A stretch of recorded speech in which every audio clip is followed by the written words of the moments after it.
Hey Slingers, thanks for joining me for another fun-filled week of Wordslinger podcast. I'm glad to have you here. I'm chatting with Scott King. He's an author, podcaster, photographer of board games. You're not going to get much more eclectic than this guy, so stick around. You're going to want to hear this interview. Plus, later in the show, updates on Cockeygate.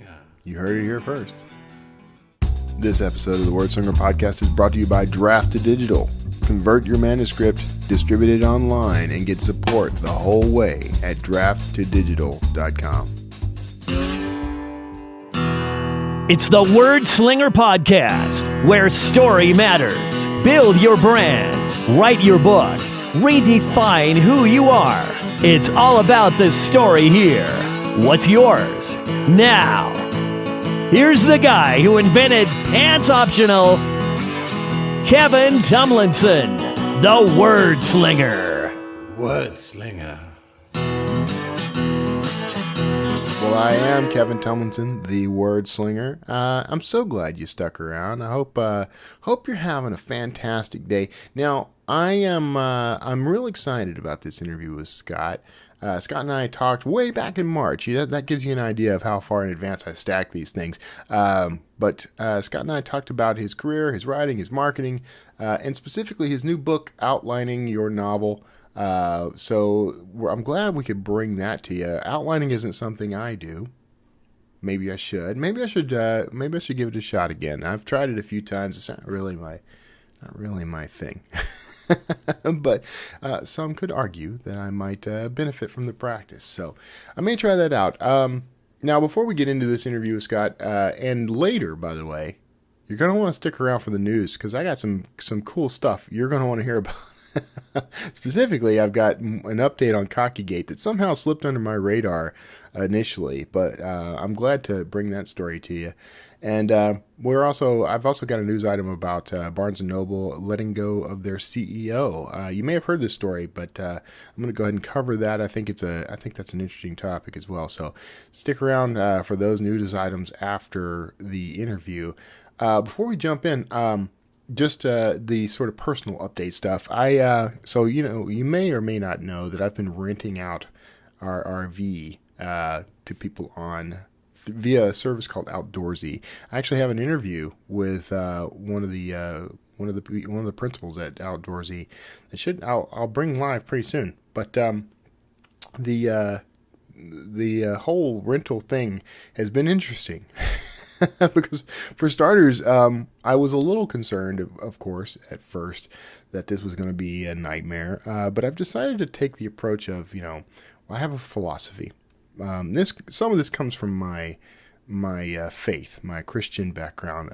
This idea that we're going to be taken care of. There's a verse in the Bible that says, "I have plans to prosper you and not to harm you." So I take that as a promise, and I take that on faith. But regardless of what your personal beliefs are and where you stand, I have this philosophy I live by that everything I need is right in front of me. So if something comes up, if a problem emerges, if there's something I need to solve, there are resources in front of me at all times. I can find a way. I can find a way with enough confidence, enough faith, enough creativity. There are always enough resources. That's the philosophy I've chosen to live by. Whether or not you agree with that is up to you. But that has been tested severely over the past few weeks. So we've had 2 renters so far, and we've got more lined up. This has been a great opportunity for us. Because we have the RV, we're not living in it full time anymore. We can't travel in it all the time, so it becomes a source of revenue for us as we move on to other things. And we've got other plans, and renting the RV actually fits in with some of our future plans. But renting an RV is a business, just like writing. And with this business are challenges, and there's overhead, and there's things you got to deal with. The first renter, when we got the RV back, there were certain little things wrong. Minor, mostly cosmetic. The seats, the driver's seat, for example, had dry rotted somewhere along the way, and so their first trip, all the vinyl on the seat, the faux leather, comes flaking off. It's hideous. I don't like it. I'm going to find a way to fix that. Probably just a seat cover, but I'll make that aesthetically pleasing again at some point. It's just what I do. But there were other little things like the fan in the freezer stopped running, so the refrigerator wasn't cooling. That was an opportunity for me to learn how to fix that, and I did. The windshield wipers stopped working, and I've figured out what's wrong there, and there's parts missing from it, so I'm ordering parts. I'm going to fix that. The power seat stopped working. I have an electronics engineering background, so that actually helped me with this one. I was able to trace out what was wrong and fix that. So there are little things like that, right? There's a maintenance side to a business like this that I'm not going to be able to do myself forever because I got books to write and I got tours to go on and conferences to attend and podcasts to do, that sort of thing. So I'm going to eventually have to bring someone in. But there's a good side to this in that I'm learning what it takes. When I was in video production, I had to do all the jobs until I was able to afford to pay people to do them. And the benefit of that was I learned all the jobs. I know what their value is. I know what it takes. It's harder to take advantage of me in that field because I know what goes into it and what to expect and what the rates should be, all of that. And the same is true for the RV. It's a heavy maintenance burden, but because I'm willing to do it, I learn all the jobs. I learn everything, and I have very hands-on knowledge of the RV, and so I know what to expect, and I know what to ask for. So I'm learning more of that as I go. That applies to your writing career as well. The marketing is something that people always want to outsource. Marketing is something you should definitely. I resisted this too, trust me, but marketing is definitely something you should be very hands-on about, both in terms of learning, going out and listening to podcasts like this one or Creative Pen or whatever they're calling self-publishing podcasts these days, and picking up books on craft, on marketing. Learn more about your trade. There's no end of resources. You've got YouTube, you've got podcasts, you've got blogs, you've got books. If you don't have a budget, go find the free stuff. There's plenty of it out there. So it costs you time and effort and energy, a little bit of discipline involved in that, but you can do that and you can learn more about it. And if you do that, and if you're hands-on with your marketing instead of trying to hand it off to someone, instead of trying to coax someone into marketing on your behalf, what you do is you pick up what matters. You pick up some intrinsic knowledge that you're able to use. So, and you grow. You grow as an author, you grow as a marketer, you grow as a human being. So, anyway, I wasn't really intending to do a little life lesson there, but I think that is applicable to most authors. I think you can use that advice to grow your career. But the update is we had a second renter who took the RV to New York by way of North Carolina from Houston, so it's quite a drive. And the RV started developing mysterious electrical problems. The headlights stopped working. Then the turn signals, then the cameras, a whole lot of stuff. And these poor people are stranded. They're stranded at one point at a gas station in the middle of nowhere at night. They just had to bunk down, them and their 3 little children, who are all under the age of, I'd say, 5. So not ideal, but they're okay now. And we found out what the problem was. I had to take it to a Camping World. Turned out the hood was not latching properly. No, this is a long stretch, but the hood was not latching properly. That caused it to vibrate and shear off some bolts. And one of those bolts was a grounding bolt for the electrical system. It cost me $300 out of pocket to fix, but it's fixed. So, and there's been a little minor things. There's a new chip in the windshield, a crack in the windshield, I'm told. So that'll be something I have to deal with. But through all this, I kept reminding myself, I've got everything I need. I've got all the resources I need right in front of me. And I did. Because I was here in Command Central, I was able to get online, check for. I found manuals. I found forums that were not incredibly helpful. I found other services that were not helpful at all. And then I had a community of folks who were supporting me in this and helping us figure this out. And then eventually, we were able to get this done. We were able to get this solved. So take whatever life lessons you want from that. I just thought that'd be an interesting story, especially in light of last week. You heard my interview with Mike Winland and Jennifer Winland from the Road Trekking RV Lifestyle podcast. And if you like that, they did a full interview of me on that same show, or on their show, which you can actually hear on. I've got a link on the show notes of this page, but the full interview is available at bit.ly/154-road-trek. That'll send you straight to that interview on the Road Trekking podcast. And I talk about writing a book from the road. I talk about starting a publishing career. So you may be very interested in that. Go check that out. So all that said, we're going to move on over finally. I know. To my good friend Scott King, and we're going to talk about outlining your novel, among other things.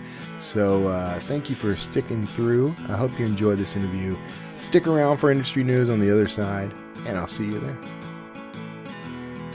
Hey, thanks for tuning in. Thanks for sticking around through that intro. I know how riveting those intros can be, but I do appreciate you, not just checking out right afterward. But I'm actually talking to, now this guy's among other things, is a fellow podcaster.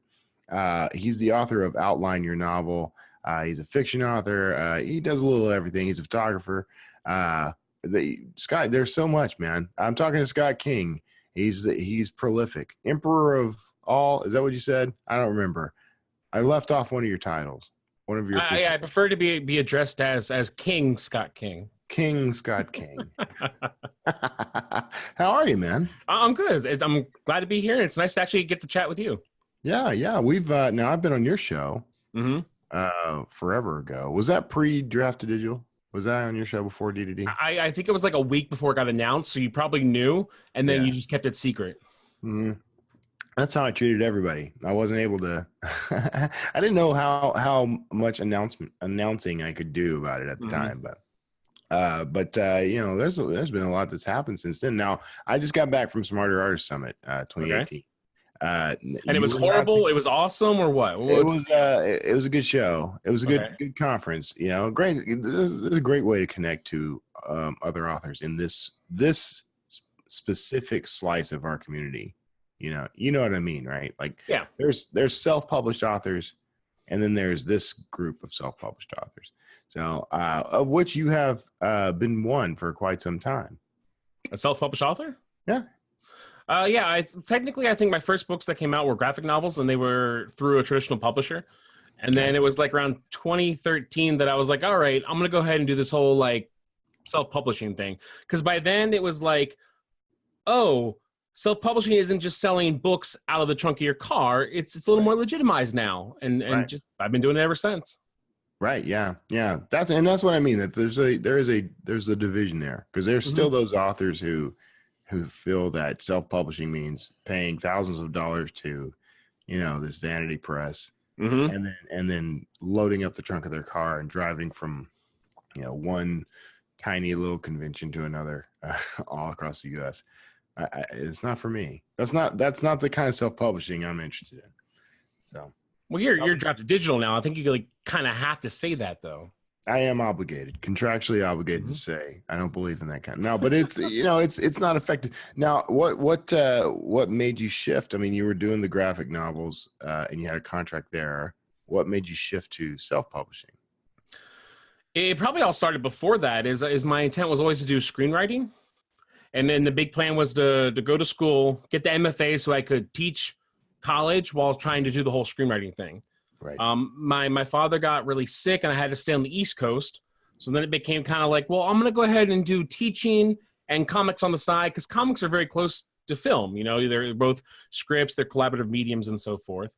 Right. But then comics take forever to do because art just takes a while. Someone's got to draw every panel. and then someone's got to ink the panels, then you got to color the panels, then you have to go ahead and letter it, and then you have to like actually physically print it, and it takes months on a ship from China or the Philippines or wherever it gets printed at. So comics just took forever, and it was a much more expensive process in addition because there are so many people and it takes so much more man hours. Whereas writing, it's just kind of you, your computer, and whatever you're paying for the editor and the cover and that kind of stuff. Yeah. I comics and graphic novels are something that was always on my bucket list when I started out. And I did a little bit of writing for comics and working with comic writers for a while, and that was a great experience. Nothing I did ever really exploded, unfortunately, but I didn't get like Walking Dead money or anything like that, which is a little unfortunate. Mm-hmm. So now you're doing the writing now. You how many books do you have out right now, by the way? I don't know. That's always the sinker question. 1, 2, 3, 4, 5, 6, 7, 8, 9, 10, 11, 12, 13.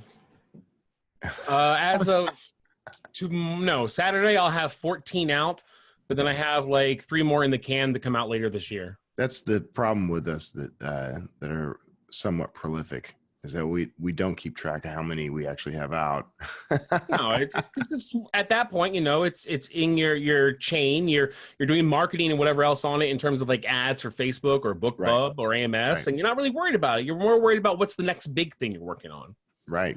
Yeah, that progression. Yeah, it's interesting because when I talk to traditional authors, that they're thinking in terms of years when they talk about a book. That book represents this 3-year segment of my life. I can't even imagine that. So prolific authors then tend to be those who have been around for quite a while, and then you've got the indie crowd that comes along and they'll triple that author's output in a matter of 1 or 2 years. But you could do it even faster because you got a whole book on where I wrote 30-Day Author. You went and bitch slapped me with one that was much faster. You have the 5-day novel. Tell me about that. I would say that why is 30 days not good enough for you, Scott?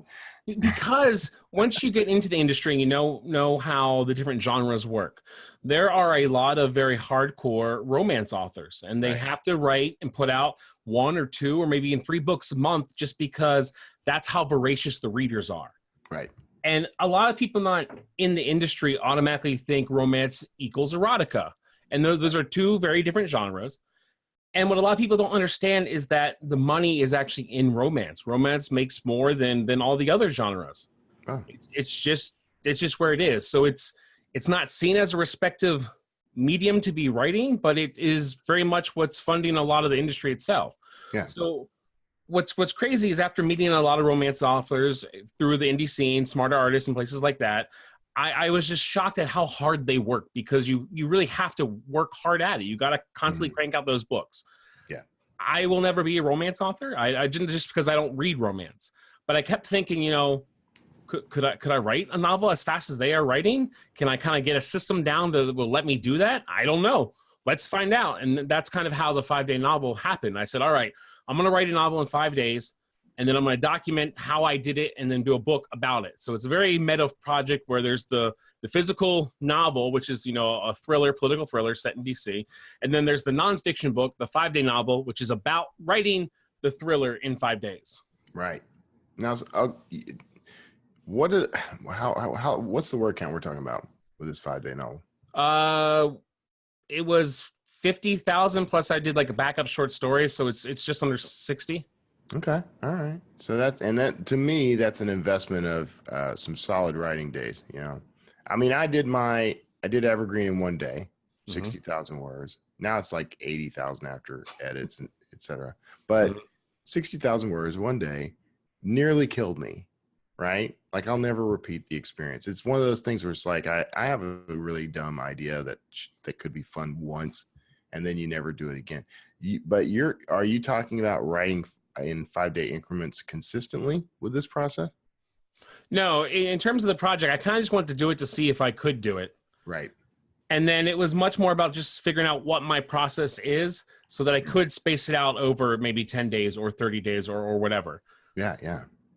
No, that makes sense. I mean, that's the same, it's all about showing, it's that the 4 Minute Mile idea, right? Well, I mean, right now I'm getting into epic fantasy, and those books are much longer. So like the next book I have to write is probably going to be 120 to 150,000 words, and Right. I can't do that in 5 days. That's too much. Quitter. You're a quitter. There's a physical limit of how much you can type. I learned my limit. I know what it is now. It's not that. It's too high. And was that all typing? That wasn't narrating voice to text or anything like that? Oh yeah, I do have strictly all typed. Yeah. And then for the 5-day novel, I wasn't allowed to do anything ahead of time, so I did no pre-writing. So the very first day was like I did the outlining and character creation and that kind of stuff. Yeah. And then I did the first draft, then I did the rewrites, then I did a polish and so forth, and then it got sent to the editor before the end of the 5th day. Yeah. Yeah. Okay. So what's remarkable about this then? Well, it's remarkable anyway, of course, man. But what sticks out to me then is like I do that stuff. I don't outline. Right. You actually took the time to do it right, to actually outline the book before you wrote it. Do you think the outline contributed to the speed? Yes and no. I would say that one of the big benefits of outlining is that when you're in the thick of it, it makes sure you don't get lost. And you don't ever have to actually stick to the outline. You can veer off in whatever directions. And I talk about this in the 5-day novel. Yeah. There were parts in the books that I hadn't planned on happening. There were characters who were supposed to be minor characters and they became, major cast members throughout the book. Yeah. So just creation itself evolves. But the benefit of the outline is that if you do get off track, if you do kind of hit a wall, it's there to make sure you can keep moving forward no matter what. Yeah, yeah. Yeah, I recognize the benefits of the outline. I just can't seem to force myself to get into that rhythm. But luckily, you have a book aimed at perfecting that exact skill. Oh, outline your novel? Outline your novel. Yes, yeah. That's the newest one. Is outline your novel. It came out like a week and a half ago, and it's basically a whole process of. Well, I guess part one is very much about like this is what structure is and how structure works because. Right. You can't really just jump into the physical act of outlining. You kind of have to get the basis. So then part two is the whole outlining section, and I outline a full novel in there. And then part three is very much about how do you go ahead and adapt your outline? When is it okay to not listen to the outline and things like that? Yeah. So, okay. What is I'm curious what the foundation is. Okay. Like, what does foundation mean when it comes to the outline? Because honestly, this is how most of us think of it. The outline is the foundation of the book. So you're saying there's a step before that. I think there is an understanding of what structure is. A lot of people, even who have tried writing books, don't know what a 3-act structure is. Right. And even at its very basis, a 3-act structure is, okay, this is the beginning, this is the middle, this is the end.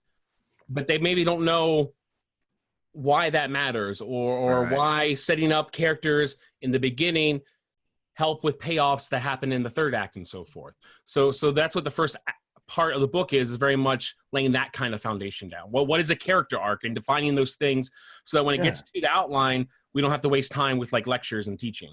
Okay, so part one is kind of an overview of craft. Then. Right, and then part two is like I actually get in there and I outline my epic fantasy book.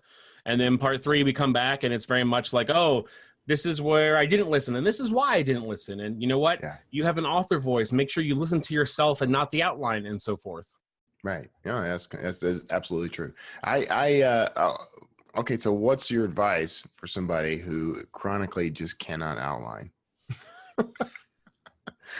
I would say that, at least in the book, the way I have it structured is you don't just jump into outlining. I have it, what you do is a story pitch first. So first, pitch yourself the story, and that's figuring out like who the main character is, what the genre is, what is the overall premise, what's the thing causing the conflict, what are the stakes, what's going to go wrong if, they don't get what they want. And so I say, the very first step is kind of figuring out those points. So it might be that for you as an author, figuring out the basic core of your story might be all you need. That might be your equivalent of an outline, and there's nothing wrong with that because we all work at whatever level we work at. What's interesting about what you just said is you almost word for word said what I tell people when it comes to writing their book description. So it makes me think that the two are very, very similar, of course, Which I did when I was working in film and TV. That's how you do your one pager, your one page pitch, your treatment. One page treatment would be pretty short, but the pitch would be just like a book description and basically giving them that foundation for the outline. So Well, in my book, Story Pitch, which I wrote between the 5-day novel and outline your novel, that's what it covers is how to write the pitch and then how to even turn that into a blurb. You got the whole set growing then. Well, think of it like I was a college professor, right? So if that's the case, the 5-day novel is kind of like my syllabus. Okay. And then what's the first level is you start with the story pitch. Then what's the next level? Well, then you got to outline. And so I'm just building out from there. Yeah. That's and I think, and that's it's very helpful, particularly with the will-be author who's coming in, no idea how to start this stuff. Those foundational principles are useful. So once you're kind of past that aspect, you're now you're into the 5-day novel, and you're gonna not necessarily write in 5 days. It's just good to know that you could. Mm-hmm. So what's the principal thing that people need to keep in mind as they're writing the novel?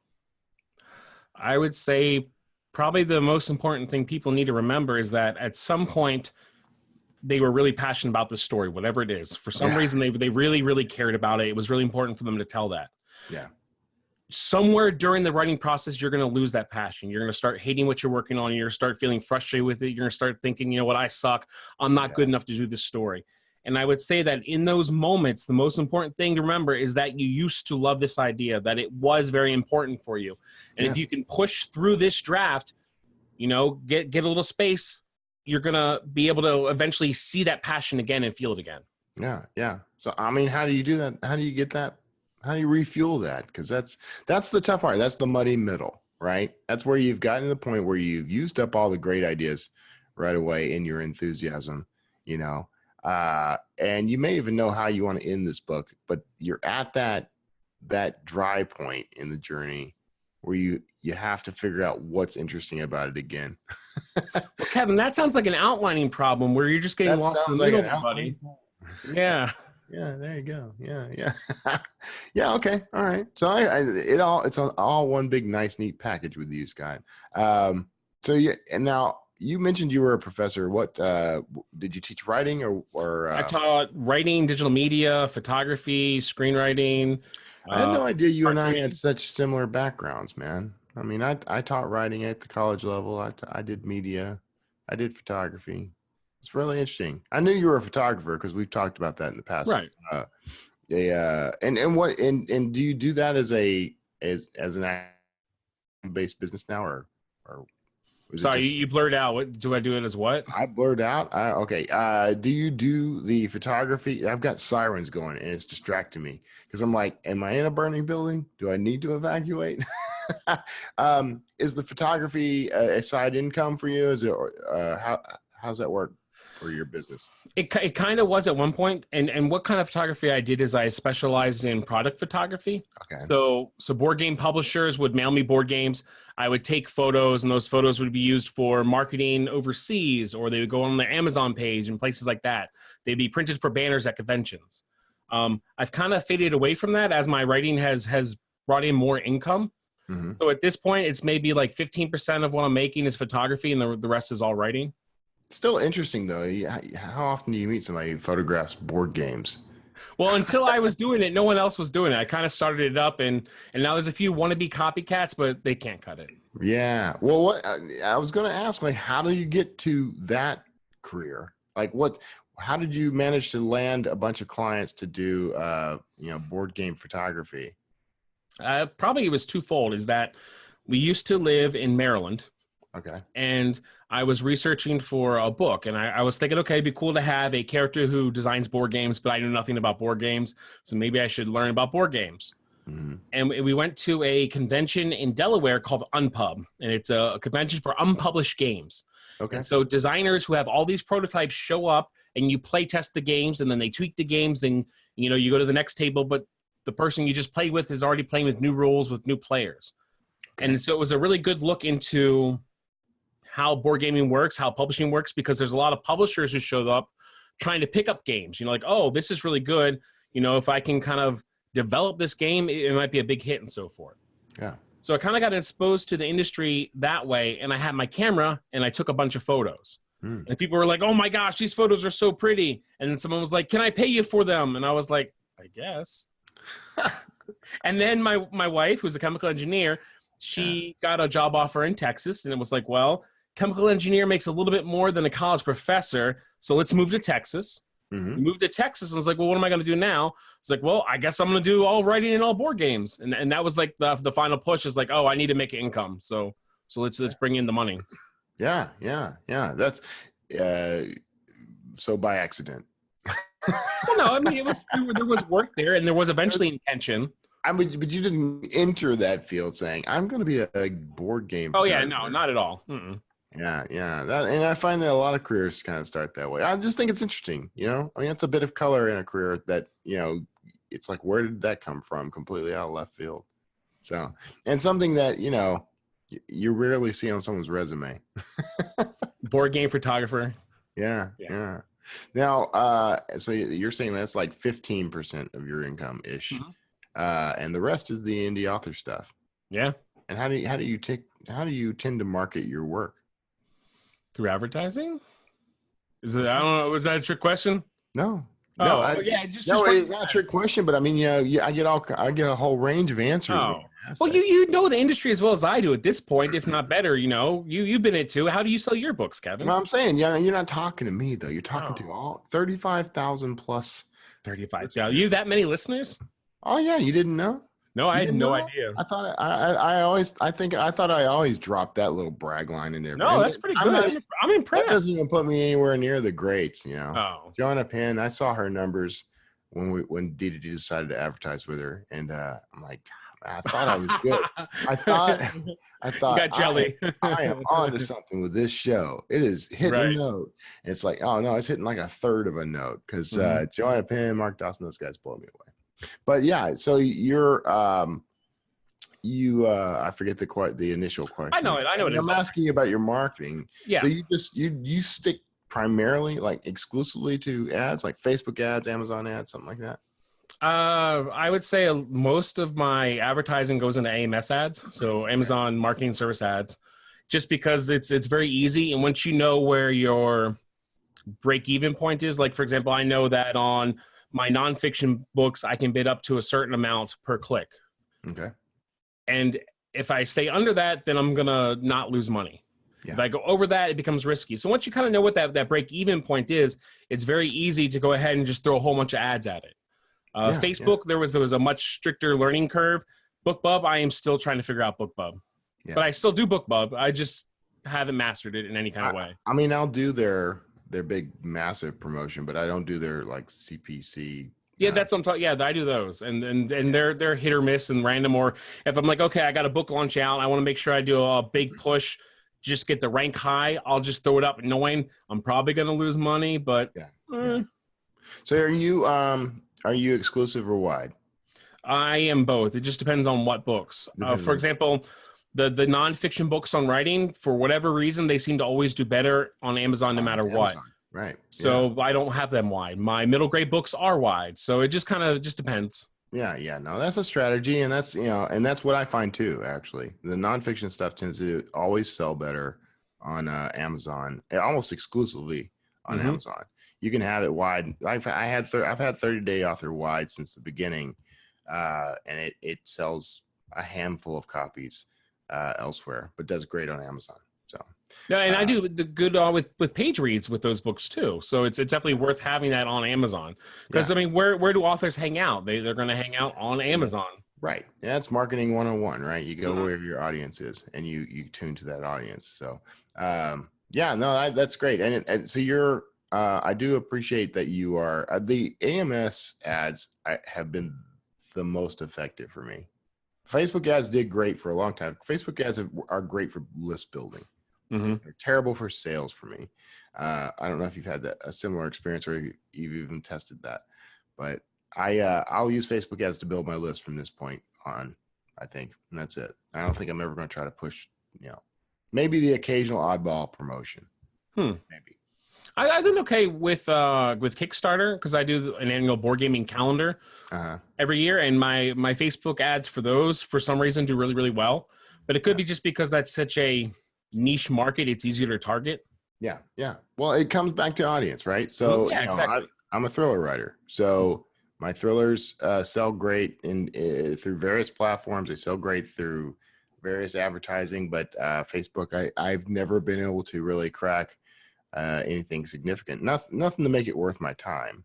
Maybe I'll come back to it later. I actually canceled all my ads. Nothing's running right now because I'm basically What that do to your ranking, your sales, and all? yeah, it maintains. It actually has Really? gone up. Everything's gone Huh. up. Yeah. So, but I'm also changed strategies altogether. It's not just that. So Because then, what's the new strategy, Kevin? Tell me the secret. very, very simply, it is treating your readers like normal human beings. It's all relationships. Mm. I build my list. I've built up the list pretty big, around Mhm. 30,000 to 40,000 people on the list, and I talk to them regularly, once a week or so, and I don't sell to them very often. I Hmm. basically just tell them, hey, I just started the new book. Today I sent out an email that was the title reveal. You know, What was the uh, title? it's the Antarctic Forgery. Thank you for asking. The Antarctic Forgery. Now, by the time your interview here goes live, I may have the cover design. So we'll see. We'll see how that goes. I don't have the cover reveal yet. Mm-hmm.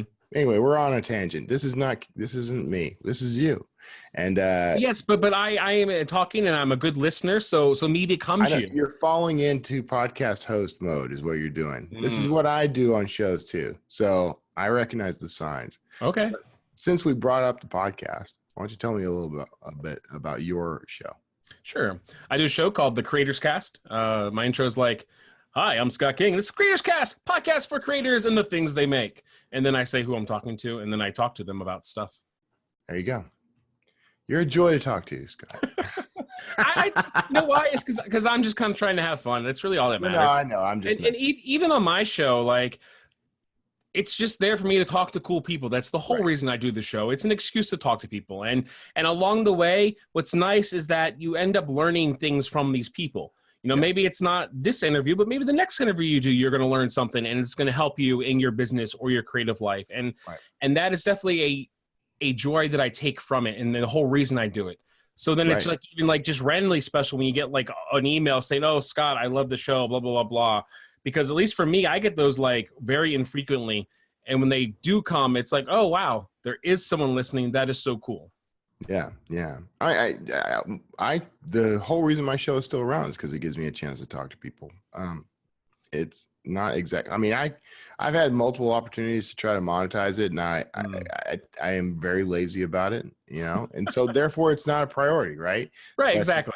I think I could probably there has been talk. The idea is there. I could probably make a living with the podcast, Wow. but it's not the career that I'm after, right? Hmm. Like you, I do it mostly to learn from people, which is why I've been very lazy about all the stuff I keep telling people I'm going to do someday. Someday I'm going to do this. I'm going to do that. Whatever. I don't get there. So now you're how long has the show been running, by the way? I have no idea. We just hit like episode 135, 140, something like Okay. that. So you and I we're in But I've taken a few breaks through just because of like moving or family stuff. Mm-hmm. But it's been a while. It's been years. You're in so you were in Texas. You actually were in I always consider Lake Jackson, Texas, my sort of hometown. Okay. I didn't grow up in Lake Jackson. I only lived in Lake Jackson. Actually lived in Lake Jackson for about 3 years, but I always consider it my hometown because that's the closest place to where I grew up, where you could actually go and do your shopping and hang out with people. We hung out in the Brazos Mall. That's where I practically grew up. There's alligators behind that mall. Like when we There first are. moved there, people were like, "Oh, there's no alligators. You never see them." Then I'm at the park one day behind the mall, and there's alligators in the water, and there's signs saying, "Don't have your pets here." Yeah, yeah, yeah.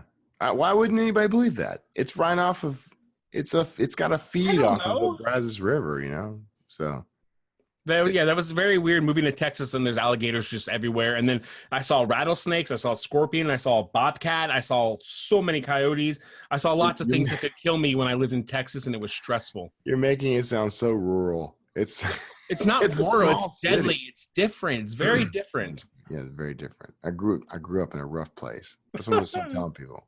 Ask Scott King. I grew up with alligators and rattlesnakes. Oh, well, hello. We just got hit by Harvey and all. I mean, the hurricane, that was rough too. That was scary as crap. That's pretty rough. Yeah. How did you fare through that? We got lucky that there was a levee on the outside of town. And so our house in the immediate downtown was fine, but everything around us was just underwater for miles. Yeah. And then we got trapped because all the roads, like we couldn't evacuate. They were calling for evacuations. Then they were like, oh, never mind. You're stuck there for a week. You're stuck. Good luck. Good luck. Eat alligator. That's how you're going to survive. Yeah, same thing here, man. I'm in Pearlander, Texas right now. We're moving. I don't know if I've told Again? No, I didn't know that. Yeah, we're so nomadic, man. Tired of Barnes & Noble? I am not. I like where we are. We're in the Pearland Town Center, but they don't have a 3-bedroom apartment here, and my wife is getting to a point where she needs an office space of her own. So we're gonna move. We're gonna move back to Sugar Land. Oh wow! Still very close. You know how close that is. Yeah. But you guys have that really good Korean fried chicken place right underneath you. I know. It's dangerous. We got a lot of places. This is one of the best places to be me that I've ever lived in, because I'm 5 minutes from bookstores. I'm 5 minutes walk, and that's if I take my time. That's if I amble, right? But I've got bars. There's a hotel bar I can see from my window right now. So this is both the best and most dangerous place for me, because I can go fuel up on whiskey and fried chicken and stumble home with no real effort. Cholesterol is through the roof right now, man. That's neither here nor there. Where you're living now, you're in Pennsylvania. Are you in Pittsburgh? We are outside of Pittsburgh. Lisa got transferred from a chemical plant in Lake Jackson to one kind of like northwest of Pittsburgh. I mean, it takes us like 35 minutes to get downtown. This place is so small. It's very weird going from Houston, which is a massive city, to Pittsburgh, which is such a tiny little city. Yeah. I've been there several times. As you and I discussed before the call, I've got some family. There's actually my wife's family, but I've spent a lot of time there. Now, the Nebula Awards have been there the past couple of years, so maybe you can go attend that. They happen in May, and I have tickets. Excellent. I don't think I'm going to this one. I think Dan Wood and the other folks from Draft Digital will be there. Oh, that's cool. I know Craig Martell's going because he was nominated or is nominated. I can't remember. Data Guy is going to be there. Oh, really? Yeah. I know Data Guy was a real person. I've always thought it was going to be like a group of people. I always kind of assumed that too, and now I know better. But I always thought Data Guy. I literally did think that Data Guy was not an actual human, but several people contributing to Author Earnings Report. But he is one person. That's impressive. One person. But we should just keep that rumor going anyway. Okay, yeah. I'll tell everyone that he's multiple people. One of Data Guy will be. One of Data Guy. And then when you meet him, just insist that you know his secret. I know you're number 3. I know. Kevin Tomlinson told me. You're like the Culper spy ring. You're a numbered individual. Yeah, tell him Kevin Tomlinson told you that. He won't know who I am, but I'm sure that will go. The Drafted Digital guy that's not Dan Wood told me that. It's amazing how often I'm introduced as the other Drafted Digital guy. Yeah, I figured. I just assumed. I'm making an effort to change that. Soon it'll be the other way around. Okay. Words. So you're in Pittsburgh. You're continuing to do this is interesting because your wife's job is determining your locale. Right. How much of an adjustment has it been? Clearly you work from your home office primarily, right? Although you went to coffee shops and stuff. Yeah. I track you. So yeah, coffee shops are my go-to place. So when we were picking on what town to live in, we went to all the coffee shops until I found one I liked. I got it down to like 2 places, and then I had writing days in each place to decide which coffee shop I liked better, and then we moved to that town. See, that's a concession. I like that. Your wife made that concession. I'm going to move you across the country, so therefore you get to pick the town based on the coffee shop you like. But it wasn't the only factor. We did like the house, but that was one of the main factors. Is this had a way better coffee shop. What's the town? What town are you in? Beaver, Pennsylvania. Okay.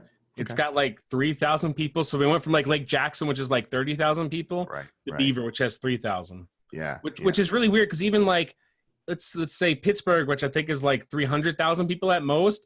That's like Sugar Land and Pearland together. Like that's how different Texas is versus this side of Pennsylvania. Yeah, I know. It's very interesting. I was at the last Nebula Awards, and just between sessions or whatever, one evening I did to do, and I took a little walk, and I think maybe 15 minutes later, I was actually on the other side of the city, and was shocked. But Bill Cosby was on trial in the city while I was there, so that is really weird. Yeah.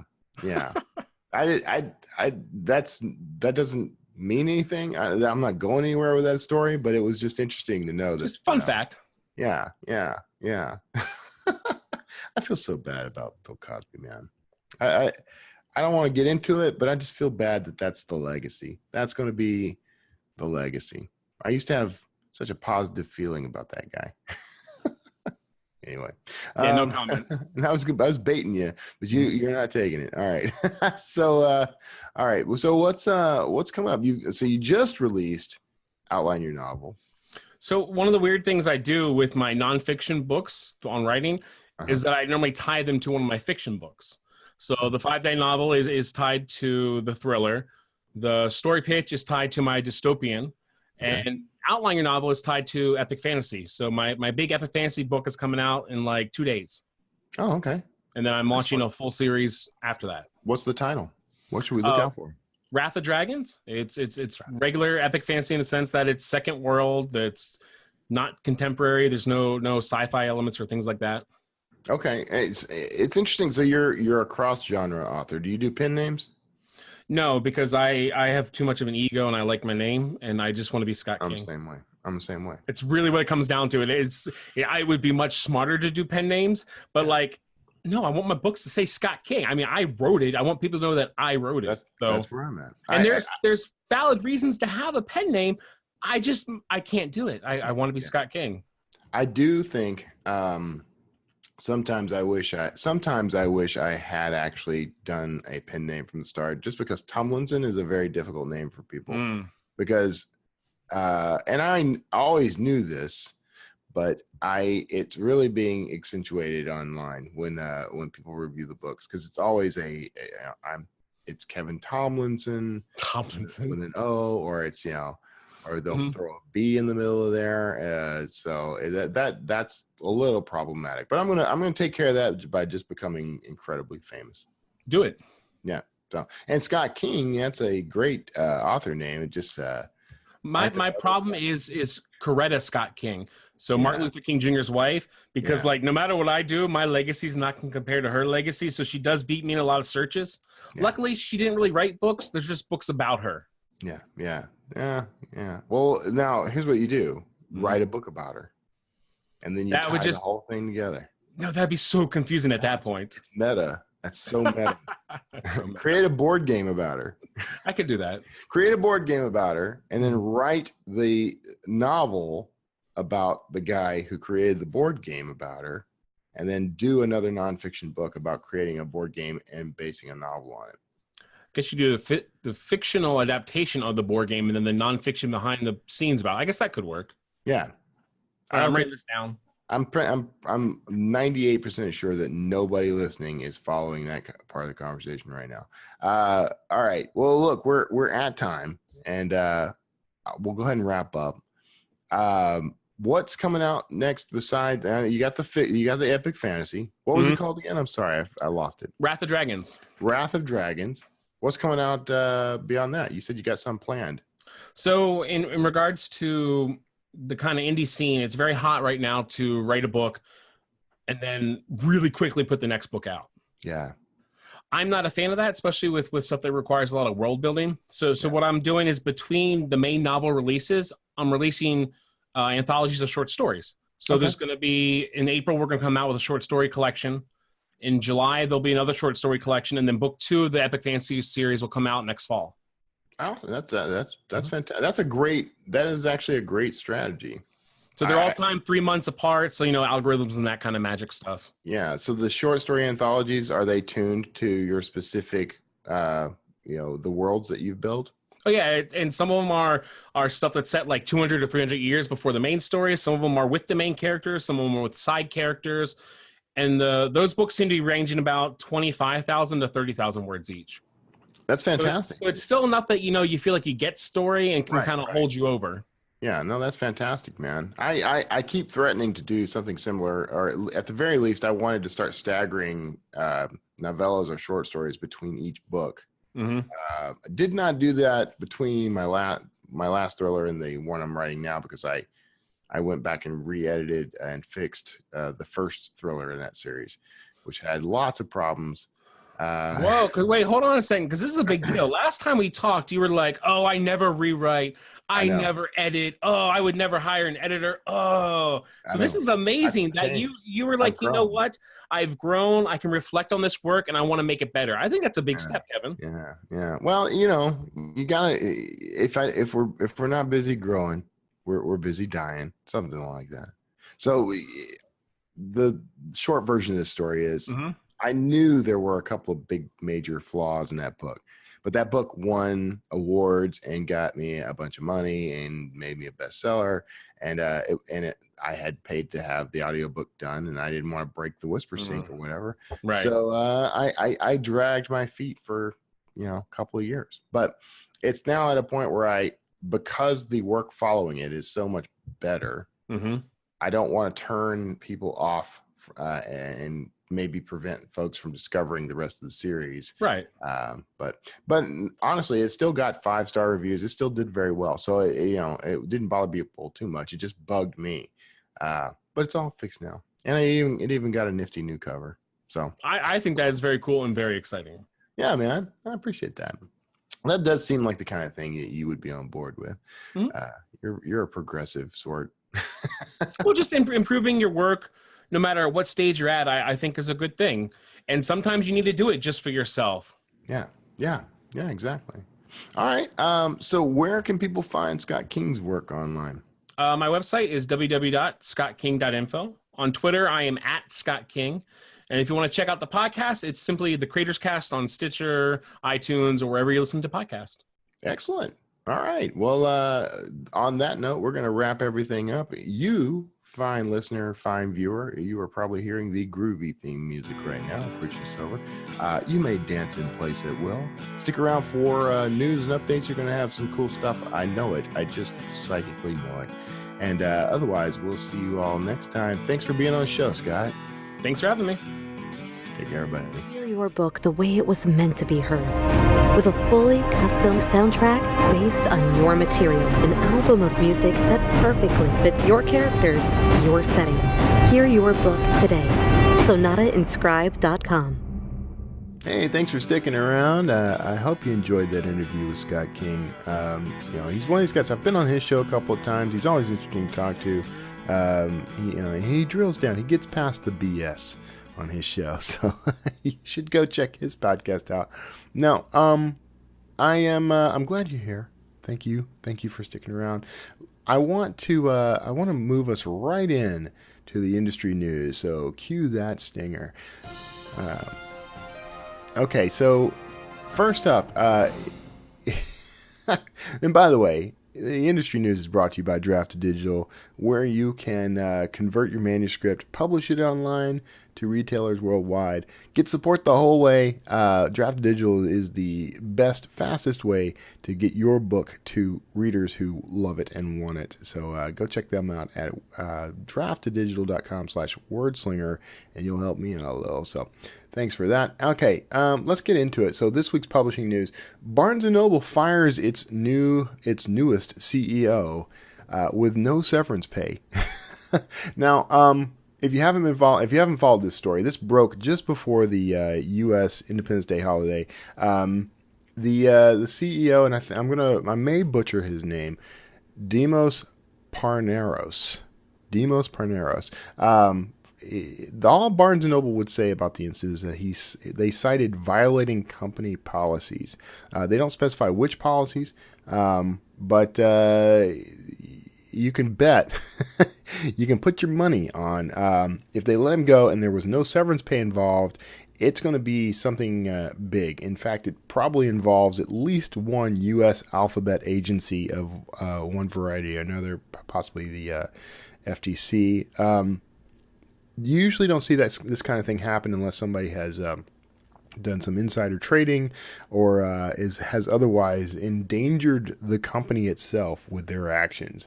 So I'm interested in this. Barnes & Noble's got kind of a rocky history when it comes to CEOs. They can't seem to hold on to them. I'm kind of thinking about putting myself up for the position myself. If I do, I'm going to make sure that Draft to Digital handles all their ebook stuff. But so this is an interesting story and something I think we should probably follow because Barnes & Noble is kind of an indicator species when it comes to publishing in general, but in particular for indie publishing. Unlike Amazon, it isn't a top leader, but it's big enough that we can kind of see sort of the shift in motion, if you will, the way the industry is turning. So it's something we need to pay attention to. So I don't know. There's no word yet, and I'm going to be watching this story to see what happens. But Parneros he joined the company in 2016. He became the CEO in 2017. So you can see there's not a lot of gap there. I mean, here we are in 2018. We're just in July 2018. So he spent about a year in holding that office, and he's out. So a lot of execs in Barnes & Noble didn't think he was a good fit for the role. And some of the things he proposed to bring the company around and kind of salvage Barnes & Noble, in their efforts to maintain a sort of market dominance, they were not great ideas. I mean, if you talk to, this is the guy. I believe this is the guy. Now, if I'm attributing something to him that wasn't his fault, I apologize. But I believe this is the guy who decided that they should make Barnes & Nobles into more of like a wine bar. Focus on the restaurant side of things, sell more, a bigger variety of merchandise beyond books, which they already do some of this stuff. But, the wine bar aspect of it, I would probably enjoy that, but I can't see how it's going to save them, because everyone knows restaurants always do well, right? And everyone has said at one point or another, where I would like to go for a nice glass of wine? Barnes & Noble, because the screaming toddlers over in the kids section would accompany this wine perfectly. So under Parneros' tenure, Barnes & Noble shares lost 32%. They downsized by 32%. And there was little change after hours Tuesday. Stock has fallen more than 10% so far in 2018.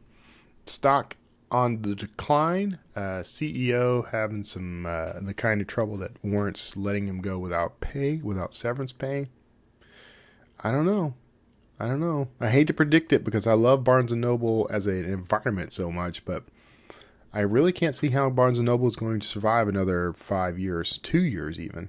So let me know what you think about this story. Now, you can find this, of course, if you go to wordslingerpodcast.com, if you go to the show notes for this episode, or if you look down into the show notes on YouTube, there will be a link, but you can find it at bit.ly/154-BN. That'll take you to the story that I've been referencing on CNBC. Now, next up is English rapper Stormzy, English rappers everywhere. English rapper Stormzy launches a book publishing imprint and announces his own book as the inaugural book of this whole thing is, according to him, it's all about the voices of a new generation. And of course, he's the first voice in that generation. This is interesting in that, we've got an environment now. To me, this syncs up well with the indie publishing movement. We've now we now have the ability to create imprints, and if we have a platform above and beyond books, we can leverage that platform in creating a publishing imprint that could shape the world around us, that could actually change the way we interact as human beings. Stormzy is not a rapper I've heard of. He's not a media personality I'm familiar with. I will freely admit, although maybe I've seen his stuff or heard his stuff. But he's going to be publishing a book on his own imprint called Rise Up. That's his story, and you'll be able to check that out. And of course, what they're doing is aligning with Penguin Random House's William Heinemann division, and it's going to be called Murky Books. Actually, it's going to be called #Murky Books with a space. So I think this is a dumb idea, honestly. If you're going to name a company with a hashtag, then don't put a space in it, because you can actually use the name of you can use the hashtag to promote the brand, whatever. But I guess my feeling is he's doing this all wrong. So this voice of a new generation is not starting off on a good foot, in my opinion. but the artist himself, Stormzy, says that when I was in school, I fell in love with literature, and looking back, it's safe to say that this was the start of a lifelong journey with words, poetry, and writing. I read books religiously and often wrote poems which were undeniably setting me up for a career as a songwriter and a rapper. I appreciate that, and I think it's a testament, by the way, to the power of the written word and how it can shape a life, and to go on and decide you're going to share that with others through your own efforts and your own business, to make that something, make it a part of your platform so that you can inspire others to do the same. That's what the indie publishing movement's all about, man. We indie publishers help each other do this exact thing. So inspiration can lead all kinds of places. So I wish him the best. I hope he does really well with this. And I may even have to. I don't know if I'm his demographic, but I'll happily check out his work, see what he's got. I'll probably read his book at least, but I'll listen to the music. I mean, I'm not a rap fan, but I'm open-minded. Try to be. You can find this story, of course, in the show notes. Check down below in YouTube and go to wordslingerpodcast.com. This is episode 154, so find that episode and you'll find it. But if you want to just go there directly, you can go to bit.ly/154-Stormzy, and that is Stormzy. So go check that out. Next up, now I'm excited about this story because I've covered this. This will be the third time I've covered this story on the Wordslinger podcast. But this is it. Cockygate is over. So if you're not familiar with Cockygate, you're clearly not a listener of this show, and you've probably not been paying much attention to social media. But Cockygate, in brief, author Felina Hopkins went and trademarked the word cocky and a stylized version of the word in two separate trademarks, and then proceeded to start sending out cease and desist letters, emails, telling people that they needed to remove their cocky from their titles and any marketing materials they have, because otherwise she was going to start suing them. Now, of course, this caused a stir. The word cocky has been used in the romance writing industry, these books for years, long before Felina Hopkins even put pen to paper. The word cocky has been used in romance titles. So there was a lot of question. And there were a couple of things. There's a question about first use because she was not the first to use cocky as a title. And it was only part of a title. That was another issue. So you can't copyright just part of a title. Although she argued that would be like saying Star Wars: The Force Awakens couldn't be a copyrighted or trademarked title because it's Star Wars is only part of the title. I disagree with that, and so did the courts. So in addition to that, she tried to trademark the stylized version of it using a font that she was not legally allowed to include in a trademark. So the font's creator was very outspoken about that as well on social media, was in full support of removing that trademark and having it disbanded. So we had quite a stir. Lots of people got involved in this, and there were some groups that went out and started purposefully publishing books with the word cocky in the title as a sort of thumbing the nose. These got embroiled in the lawsuits, and specifically, this was supposed to apply to romance novels, but there were some authors who were caught up in the melee, despite the fact that their book was not romance. Candice Blevins' book Cocky Queen was pulled from Barnes & Noble, iBooks, and Kobo, even though it was women's fiction and not romance, which is another issue. It means that there's a blurred line there. Where do we have the distinct line between a category like women's fiction and a category like romance? So this is why this is important. These conversations are important. Women's fiction does not necessarily have to involve romance.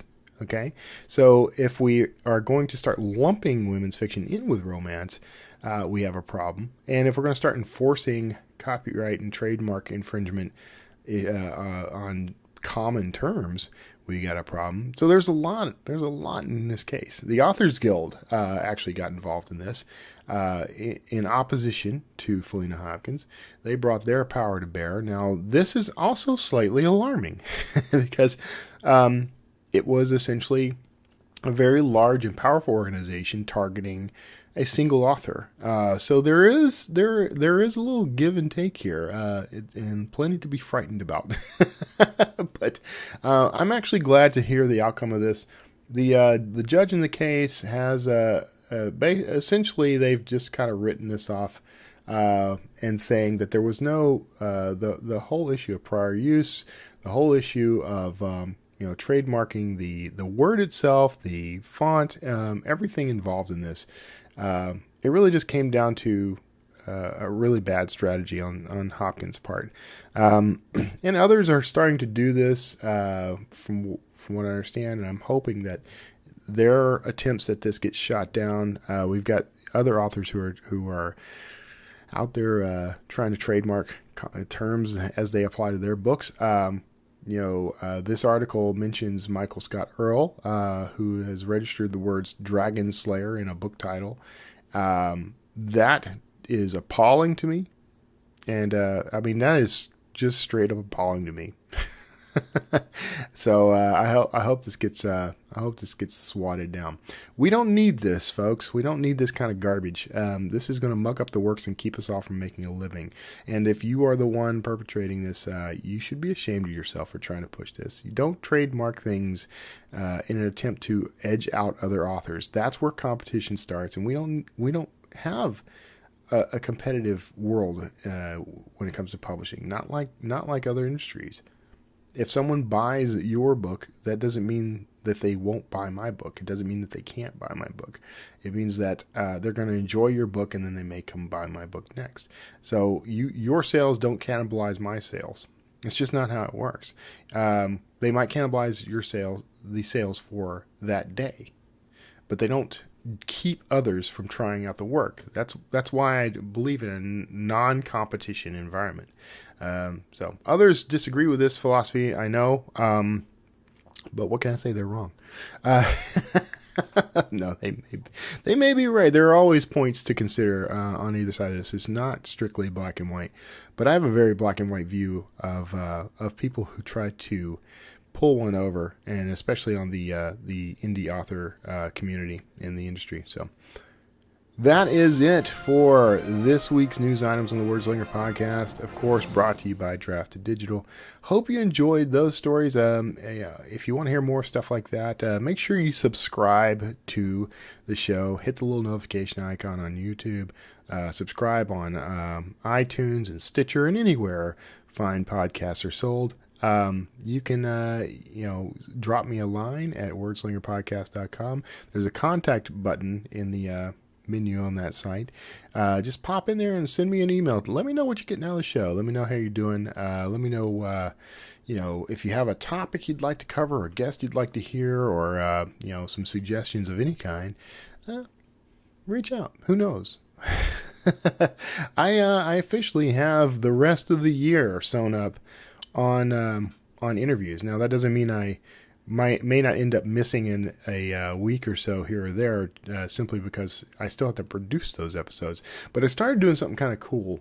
I started using Trello to organize the shows, and I actually shot a little video of some of this. I'm gonna try to pull these things together as kind of bonus material, and you may have heard several times in interviews that I've talked about the Wordslinger after show, and you may be wondering, like, where the heck is that? Well, the truth is, I started doing the video portion of the show just before 2018 started, and I've been grabbing these little 5 to 10 minute after show interviews. I have yet to produce any of them, and initially I was only going to offer these on Patreon. I may have decided to shift that just a bit and offer them openly. I'm not sure yet. I'm still experimenting, but it would effectively be a second podcast associated with the Wordslinger podcast. So I'd love to hear your thoughts on that. So feel free to reach out. These would be real short, and they would tie back to the full episode. So they're short consumables, we'll say. So at any rate, thank you so much for being a part of the Wordslinger podcast. Hope you have I hope you had a safe holiday if you're in the U.S., and I hope you have a safe and wonderful weekend ahead in the weeks to come, depending on when you're listening. God bless each and every one of you. I'll see you all next time. Hey, thanks for tuning in to the Wordslinger podcast. Now, you can support this show by visiting wordslingerpodcast.com. That's where you're going to find back episodes, books by me, and links to anything and everything Wordslinger. And be sure to subscribe to this show on iTunes, Stitcher, YouTube, and anywhere else fine podcasts are sold. I'm Kevin Tomlinson. Thanks for tuning in, and we'll see you next time. Wordslinger.